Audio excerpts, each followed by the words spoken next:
Hey everybody, I'm Jason from Fuzzlord, and recently on Instagram, I had quite a few people ask me if I would talk about how they could get into building guitar pedals.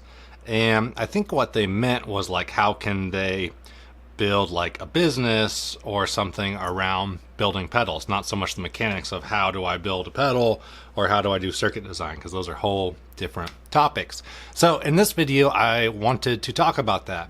Instead of me telling you how you can do it, I think the best way I can explain this sort of stuff is I can just talk to you about what I've done. It's easier for me to talk about what I've done versus what I think you should do, because those sometimes are two different things. So stick around. That's what we're going to be talking about. It's going to be like a 3-part video.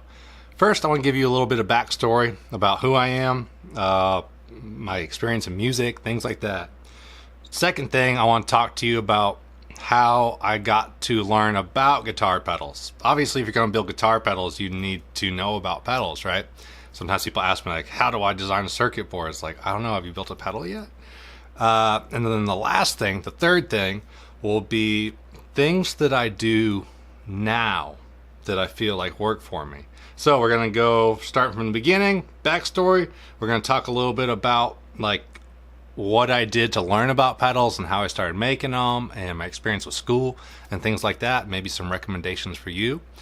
And then the last thing we'll be talking about now. So before we get started, I'd really appreciate if you'd subscribe to the channel, like the video, or drop a comment and let me know where you're watching from.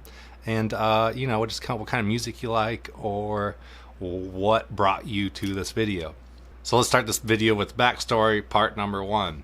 If you haven't met me before, I'm Jason Johnson. I'm 34 years old and I own a guitar pedal company called Fuzzlord. I do the operations and I also do the electronic and physical design for all of the products. It's something I really enjoy. All throughout growing up, I was always surrounded by music. People in my family played music. I always loved music. So starting from very young, the first things that really come to mind is my dad was a guitar player. He played guitar, he played bass, he played a little mandolin, and he even played piano. And starting from very young, I loved the guitar because he played it. So I was probably 6 years old when I first started playing the guitar. I would wait for him to get home from work, and as long as I asked, I could play his guitar. If I played his guitar without asking, I would probably never be able to touch that thing again. So 6 years old, I was playing his 60s Sunburst Gibson Les Paul. Very nice guitar. And one of the songs he really liked to play was Heartbreak Hotel by Elvis Presley. That was like one of his favorite records. And the older I get, the more I appreciate that album, especially looking at Elvis's like whole career, like zoom out and then zoom back in on that record. So that was my early exposure to music, and that was the first riff I ever learned how to play on guitar, the little solo, the little lead solo on the intro of the song, Heartbreak Hotel. From there, he started letting me borrow records, and I got to pick out a couple of times. So I picked out Black Sabbath's Paranoid and a Stray Cats album, like Brian Setzer, like the 80s rockabilly stuff. And I loved it. So he let me play his guitar, and then all throughout teenage years, I liked to play music. So I got my first guitar when I was 12, maybe 13. So all throughout my teenage years, I liked to play music. I think I got my first guitar as a gift from my dad when I was 12 or 13. Before we get too far ahead, sorry, basically everyone in my family played music of some sort. Not professionally, but dad played music. My mom played some piano. She sang. My aunt played piano. My grandmother played some piano and sang. Not many people on my dad's half of the family played, come to think of it, but my dad and pretty much everyone on my mother's half of the family. I think one of the most interesting people would be my grandmother's cousin, I believe who he was, Don Helms. He played slide guitar in the Driftin' Cowboys, Hank Williams band. So that was really cool. I never got to meet him, but I did get to talk to my grandmother a couple times about being around Hank and what that was like. So maybe a story for a different day. So I just grew up around music through my teenage years. I played music through my early 20s. I played music. I played a lot of blues stuff. I did wineries and restaurants and blues festivals and weddings, and that was like my weekend gig. I pretty much played music every weekend. I was a working musician. I worked at a warehouse during the week, unloaded trucks between 20 and 30 hours a week, and then I played music on the weekends, and it was great. I look back fondly at that time of my life. So just a big background in music and a love for music. I really saw myself going to school to become like a professor, like a teacher, a music teacher of some sort, or to do performance. That was like my focus in life. Maybe things would have been a little different if I would have stuck with the bassoon. I used to play bassoon in middle school in like a classical environment, and if I would have stuck with that, I'd probably have a pretty different looking life right now. But I'm happy with my choices. So something to take from that is that if you want to get into music industry, guitar pedals, singing, whatever it is, you gotta love music. That's just kind of part of it. So background in music, and then all through my 20s I was playing music, and I was always trying to tweak my sound. So that's where I started to kind of shift gears and start to think about working in music through audio, like circuit design. It kind of hit me one day that I was taking these music classes. I'm trying to say this without coming across like totally mean. It's not meant to be. It's just the way it is. I was taking music classes from professors that had degrees in music. And then when I'd see them on Monday, I'd say, well, how was your weekend, Professor such and so? And they didn't really do anything. And then they'd be like, what did you do this weekend? And I didn't really want to tell them that on Friday night, I played at a restaurant. Friday night at 11:30, we played at a bar. Saturday morning, we played at the local Saturday market. These are all paying gigs. Saturday night, a winery. Sunday, a wedding. I'm not saying every weekend was like that, but some of them were, So it hit me. I was like, why am I taking classes from people who, as soon as we walk out of this room, it would appear that their degree doesn't carry any clout outside of this room. It just comes down to like, are you entertaining? Are you well spoken? Are you respectful? Are you on time? Are you a professional musician? This is different than like the rock star kind of vibe, like lifestyle and that sort of show. Time and place for everything, right? So played music for a long time, and that kind of clicked in my head one day. I was like, why am I pursuing this thing? Like, why am I going to go get a degree in music and then hope that I can go get a job playing music at the same fucking places I was already working at that these people weren't? And I was sitting in a class one day, and we were talking about like, what are you going to do with your focus on school? And someone said, well, I'm going to get a music degree. This isn't a music class. And I'm going to be a professional jazz musician, and I'm going to get paid for it. And I was just like, wow. Well, why don't you start like last week? Like, you don't need to go get a degree in music to go out and start playing the wine bars and stuff. What you do need to do is clean up and present yourself in a way that you would be welcome in those kind of places. You want to be a jazz musician, cool cat jazz musician in the bar making piano money tips? Well, show up looking like cool dude like Ray Charles or something. Not like sweatpants on, that kind of thing like the dude was at school.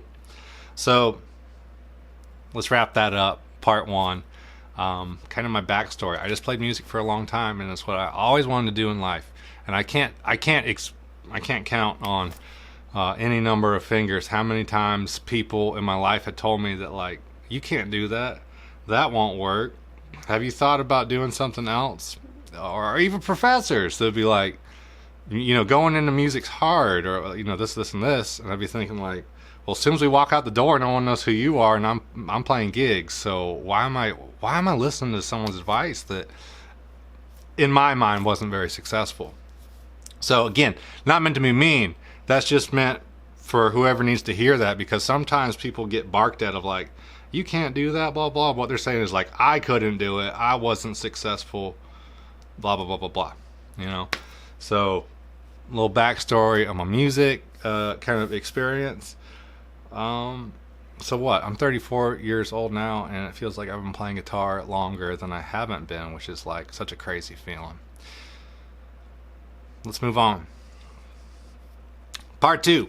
So, playing music, doing all that kind of stuff, and I got in this kind of idea of like, well, maybe I can work in music through audio, or maybe I could get a degree in electrical engineering and I could go like work at Fender and like work in their design department. Unfortunately, they don't need many of those folks. It would be easy to go get a degree in music and go be a fucking music professor. There's a reality check on that one. Pick something that was actually like harder to do, I think. So I was at a point where I think a lot of people are at when they say, I want to start building guitar pedals, I want to design something, you know. I was at a point where I loved music, and then I could like get these ideas in my head, like, I wish this pedal was a little more like this, or a little more like that, a little more bass, a little more treble, a little less noise, a little more gain, whatever it was. So I started building a lot of kits. I bought like 1 or 2 kits, built those. Then I started doing like VeroBoard and like different things where you could just like look it up on Google. And I just did it that way. So what I did was like, I want to hear a fuzz face. So I tried to build a really good fuzz face. So then I tried to like buy a fuzz face from a reputable company that made a germanium fuzz, and I'd compare them. I'm like, wow, I did pretty good. And then I kept building them. Like, I didn't just build one of a pedal, I built like 10 of a pedal over a year, you know what I mean? Tested out different values without really always knowing the mathematics behind it. So lots of kits. So I built kits, and then I started doing like DIY things where you look up on the internet and like find the schematic for a 1979 Big Muff, and then I would build that. And then I would build the green one, and then the black Russian Big Muff, and then all the different pedals. So part 2 was all about build lots of pedals, tweak lots of pedals, try to learn, read online, and eventually I enrolled into Oregon State University, where I studied electrical/computer engineering. So built all these pedals, read. Anytime I could get on Google and had some time, I was like reading about stuff, reading hobby sites. AMZ Effects is a good one. Is it RG Keen or is it RG Keen? Someone will drop a comment and let me know. What's another one? How about Tagboard Effects is a good one. Another good one is Electro Smash. If you know of good online resources, drop a comment below. That way someone else will check it out. I know there's a lot of people be cruising the comments looking for that kind of stuff. So it was a part 2 was a 2-part thing. Build lots of pedals, and then learn about pedals all at the same time. So I eventually wound up with a bachelor's degree in electrical engineering. Sure, right there. And I'm pretty proud of that, to say the least. It was the hardest thing I've ever done. It totally sucked. You probably have to take 10 math classes not 10, but probably like 6 to every one, like core circuit class you get to take. But, you know, it's engineering for a reason. It's pretty elevated, and you got to know a lot of math and science to even be able to talk the talk in the classroom. So that was kind of part 2. I just started building pedals, and this wasn't like I'm going to build pedals because I'm making a company and I want to make money and all this other stuff. It's because I love doing it. I love music. I love pedals. I like guitar, and I just wanted to fully immerse myself in that. So I started building Big Muffs, fuzz faces, fuzz factories, delay pedals, overdrives. Built a King of Tone. I built a Tube Screamer. I built a Blues Breaker. Just all these different things. So part 2 was all just about kind of, you know, putting the elbow grease in, getting your hands dirty, and doing it. You know what I mean? I think that wraps up part 2. Let's move on to part 3. Part 3. Here we are today. Wow. It's crazy. I literally started off building like kits on my little writing desk at school. No money for anything. Wow. It was hard. No camera for YouTube. 0 YouTube subscribers. None of the resources. So if that's you today, I feel for you. For real. And I just started kind of piecing it together one thing at a time.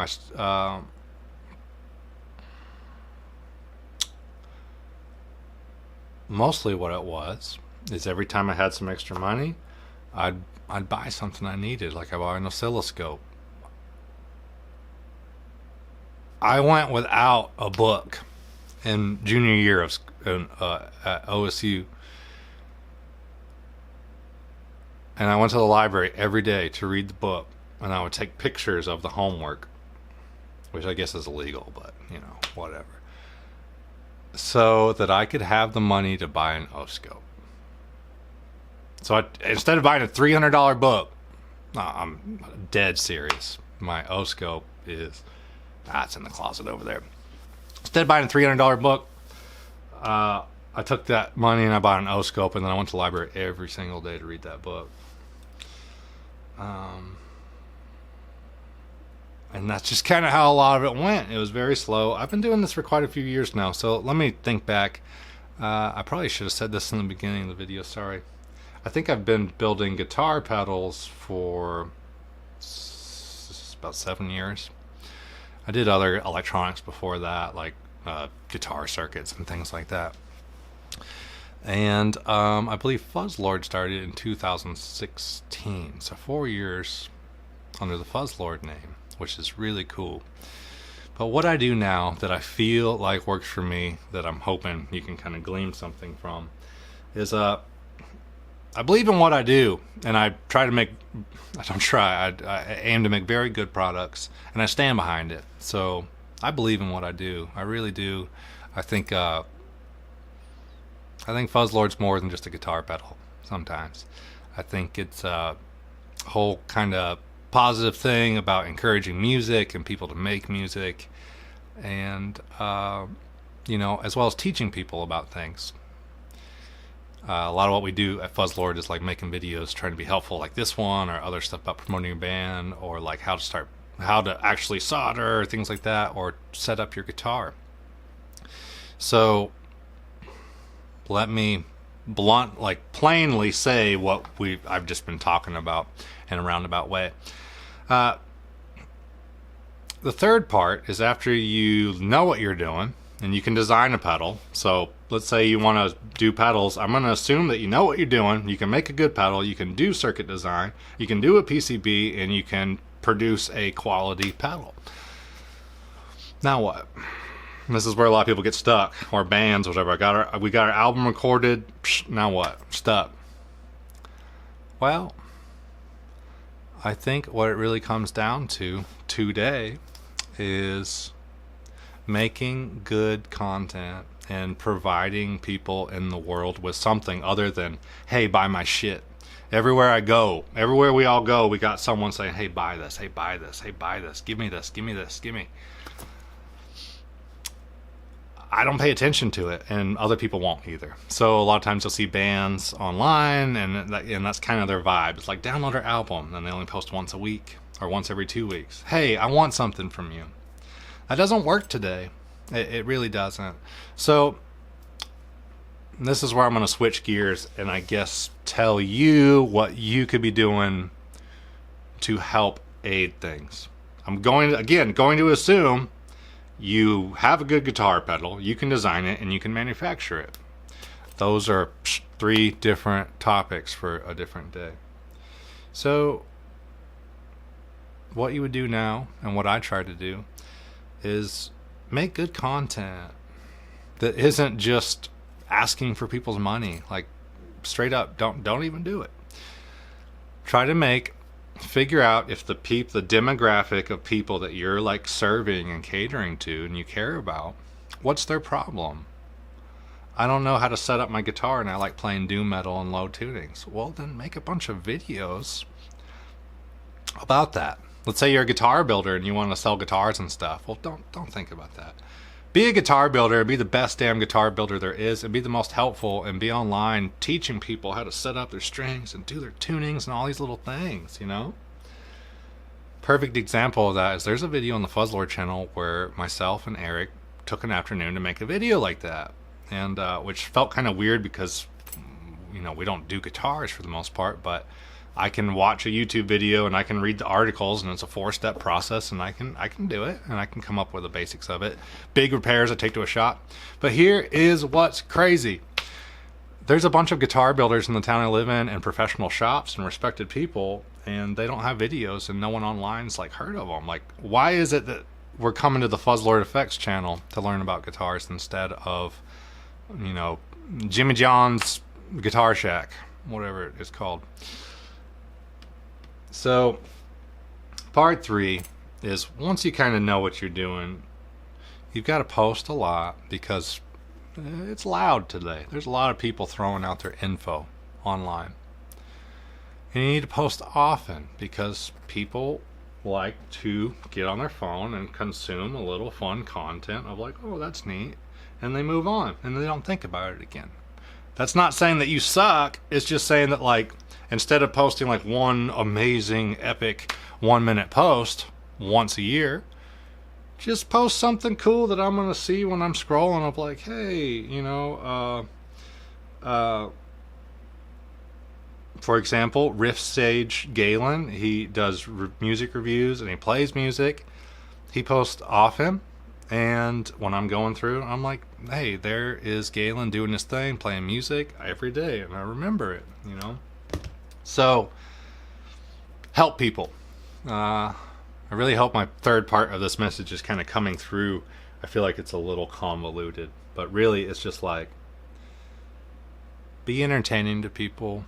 Do something for them. Every time you make a post, ask, what is this giving to the people seeing it? Instead of like posting a picture of like, look at my sick guitar, you can post the same picture and be like, hey, I got this guitar and I just put it in C standard. What tuning do you like? What strings do you like? Is there pickups I should know about? That lets people engage with you. So get on YouTube. Start, like, the best way you can market today is by not marketing. It's like by throwing the traditional radio ads and BS out the window and just documenting your process. So that is what has worked for me, is documenting my process. Most of the time, I'm not doing advertisement. Every once in a while, we do a pedal demo and things like that. But if you keep up with me on Instagram, on the page Fuzzlord Effects, or Facebook, or you're on the Patreon page, or you're here, I think a lot of people know that all I'm doing is just documenting my day and my life and my pursuit to be the best fucking fuzz pedal company in the world. So that's my goal, and I want to take people along with that. So, you know, if you've been watching the channel for a minute, you probably have seen the old videos from my old apartment. You've probably seen me out in the barn, the first real Fuzzlord spot, wearing my leather jacket, shivering because it was like freezing out there. That was a barn, 100-year-old barn I was doing those pedals out of. And then now, you know, in my office, and very thankful. So just document your process. Make content that is considerate of the viewer, you know. It's like this week I've been trying to figure out what kind of video do I want to make, like a normal video do I want to make, and I'm like, well, what can I do that's actually going to teach someone something or be interesting? I wanted to do a video about my tube amp that I just built, but really, who cares? You know what I mean? It would be interesting, and Fuzzlord fans would be into it, I think, but why not do a video about how to mic up your amp at home at a quiet volume and get a good recording, and then show an example about how you can make music too, and then give the song away as a free download, or you can download the drum track if you want to jam along, or you can play along with me, kind of thing. So It's all about what you can do for the other person. You start to think about it. That's why you watch the JHS channel. That's why you watch different guitar shows, because it's fun, and we tune in and we learn something, and it's not just a one-way street of like, buy some shit. It's like, hey, we're going to teach you how to work on your guitar today to save you money. We as consumers, we have nothing but options. There's so many guitar stores in town. I can go to any of them. So you go to the one that you like. You go there, or like a tattoo shop, you know. There's tattooers on every corner. There are a dime a dozen. Not all of them are, but a lot of them are. So what makes you different? Or what makes them different? Oh, well, let's just theoretical here. I'm a vegan that likes vegan ink, and I like people who skateboard because I skateboard. Well, there's seriously a tattooer that does that. And if they're like sharing what they do on Instagram and Facebook and YouTube and like making themselves available, we're gonna know about it and we're gonna go to them. So if you that's kind of what happens with how-to videos and stuff, is that people see what you're doing and they come because they're there to learn something, because you're giving away free info. And then they say like, wow, like I'm interested in getting a guitar pedal or something, and then they think of that person. I can tell you myself that I've been in a position a lot of times to where I had choices to pick between something, and then I went to Luthier A, Stallman Guitars in Springfield, just because they're nice people, and I make a personal connection with them. And when they see me, they ask me how my day's going. Sometimes we get coffee or something, or they might do something a little extra, or wipe down my guitar. And I just know them and appreciate that, and I feel that connection. And if you can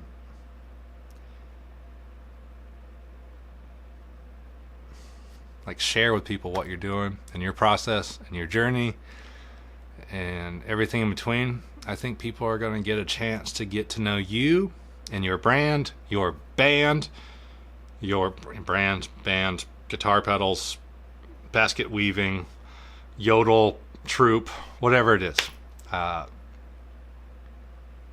So I think that wraps up kind of what I want to say about this. I really hope this was a helpful video in some way. As always, I appreciate you watching. Drop a comment below. I want to know where you're watching from. Maybe let me know if there was some part of this video that like resonated with you, or it sparked up a memory with you. Let me know in the comments. And until next week, I look forward to talking to you in the comments. I'm Jason from Fuzzlord, and I'll talk to you soon. So I want to give a big thank you to all of our Patreon supporters whose names we're running on the screen right now. We really appreciate each and every one of you, and couldn't do this channel without you.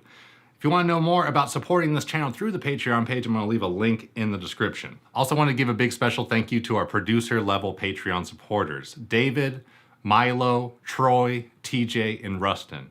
I really appreciate what all of you are doing. Until next week, I will talk to you all in the comments, and I look forward to seeing you in the next video.